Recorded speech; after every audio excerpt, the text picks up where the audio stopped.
Bermodus pemalsuan dokumen pengerjaan proyek rel kereta api, seorang pengusaha di Purwokerto berhasil mengelabuhi pihak bank hingga cair kredit 10 miliar. Kedok ini terbongkar usai Kejati Purwokerto melakukan penyidikan terhadap tersangka yang tersendat membayar kredit tersebut hingga merugikan negara 4 miliar rupiah. Pengusaha di Purwokerto berinisial MW 57 tahun, warga Kelurahan Bantarsoka, Kecamatan Purwokerto Barat, menjadi tersangka kasus dugaan pembobolan dana bank bermodus kredit. Awal mulanya, tersangka mengajukan kredit ke Bank Jateng sebesar 10 miliar dengan izin pembiayaan proyek rel kereta api. Namun saat uang dicairkan, uang tidak digunakan untuk proyek rel kereta api. Kepala Kejaksaan Negeri Purwokerto, Immanuel Rudi Pailang, mengatakan kerugian negara akibat perbuatan tersangka mencapai 4 miliar rupiah. Ia menjelaskan jika tersangka alami kemacetan kredit sehingga hanya dapat mengembalikan uang 6 miliar dan sisanya 4 miliar ditanggung asuransi penjamin kredit. Saat diselidiki ternyata dokumen persyaratan pengajuan kredit ke bank diduga palsu.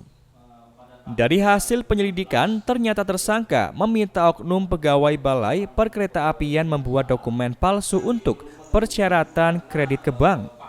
Ia pun bekerja sama dengan oknum mengelabuhi pihak bank.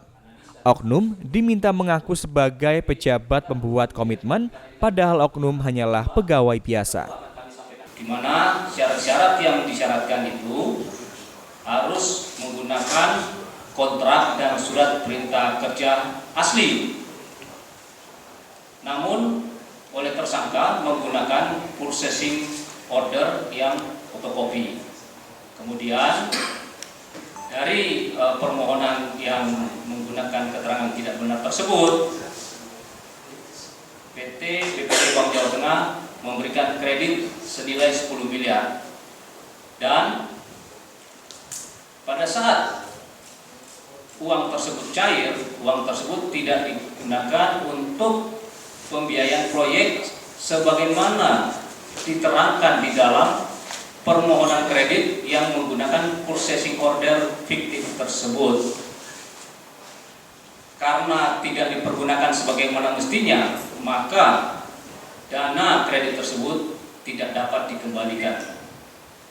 Dan pada tahun 2020 dilakukan klaim asuransi, kemudian dilunasi oleh asuransi sebesar 4 miliar dari tunggakan yang tidak mampu lagi dibayarkan oleh si tersangka. Sementara itu, penasihat hukum tersangka Aan Rohaini mengatakan jika kredit sudah dilunasi, 6M dari tersangka dan 4M dibayar menggunakan jaminan kredit Jamkrindo. Kita bertanya karena bagaimanapun kepada Jamkrindo ini adalah utang yang harus dibayar.